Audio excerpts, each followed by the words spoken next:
Biographie complète de Amadou Matar Mbow. Un visionnaire africain au service du savoir et de l'humanité. Introduction. Amadou Matar Mbow est une figure historique du Sénégal et de l'Afrique tout entière. Né le 20 mars 1921 à Dakar, il est connu pour avoir été le premier Africain à diriger l'UNESCO, l'Organisation des Nations Unies pour l'éducation, la science et la culture. Mais au-delà de ce titre prestigieux, Mbow est avant tout un homme de conviction, d'intégrité et de vision qui a consacré sa vie à défendre le droit à l'éducation, la dignité culturelle des peuples africains et la coopération entre les nations. Son parcours, marqué par la rigueur, le courage et l'amour du savoir, fait de lui l'un des plus grands intellectuels africains du XXe siècle. Enfance et formation. Amadou Matar Mbow naît dans un contexte colonial, à une époque où l'Afrique cherche encore sa voie vers la liberté. Dès son jeune âge, il montre une curiosité exceptionnelle et une soif d'apprendre. Ses parents, profondément attachés à la culture et à l'éducation, l'encouragent à poursuivre ses études avec détermination. Il effectue ses études primaires à Dakar, puis rejoint le prestigieux lycée Faidherbe de Saint-Louis, une école qui a formé plusieurs figures intellectuelles de l'Afrique francophone. Très vite, son intelligence, sa discipline et sa passion pour l'histoire le distinguent de ses camarades. Après son baccalauréat, il part en France pour poursuivre des études supérieures en histoire et géographie. Mais sa vie prend un tournant important avec l'éclatement de la Seconde Guerre mondiale. Un héros de guerre avant tout. Pendant la guerre, Amadou Matar Mbow s'engage volontairement dans les forces françaises libres, un acte rare à l'époque pour un Africain colonisé. Il combat courageusement pour la libération de la France et pour la défense des valeurs universelles de liberté et de justice. Cette expérience marquera profondément sa vision du monde. Il comprendra que la liberté n'a de sens que si elle est accompagnée par la connaissance, la culture et le respect mutuel entre les peuples. À la fin de la guerre, il reprend ses études et obtient une formation solide en sciences humaines, ce qui le conduit naturellement vers l'enseignement. Un pédagogue passionné. De retour au Sénégal, Amadou Matar Mbow devient professeur d'histoire et de géographie.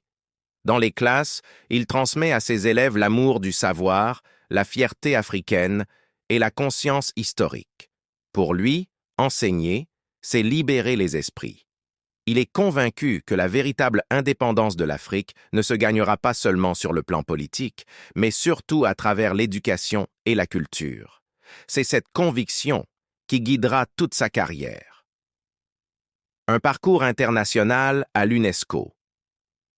En 1953, il rejoint l'UNESCO, une organisation qui promeut l'éducation, la science, la culture et la communication entre les nations. Grâce à sa compétence et à son sens du dialogue, Mbow gravit les échelons jusqu'à devenir, en 1974, le premier Africain à occuper le poste de directeur général de l'UNESCO. Sous sa direction, l'UNESCO connaît une période de transformation profonde. Il s'efforce de donner une voix plus forte aux pays du Sud, souvent marginalisés dans les institutions internationales. Il met en avant un projet audacieux, le Nouvel Ordre mondial de l'information et de la communication, NOMIC. Ce programme visait à rééquilibrer la diffusion de l'information entre le Nord et le Sud, et à donner la parole aux nations africaines et en développement dans les médias mondiaux. Amadou Matar Mbow voulait que les peuples du Sud puissent raconter leur propre histoire sans dépendre uniquement du regard occidental. Cette idée visionnaire fit de lui un leader respecté mais aussi controversé car elle remettait en question la domination médiatique des grandes puissances. Son engagement pour la culture et l'unité africaine.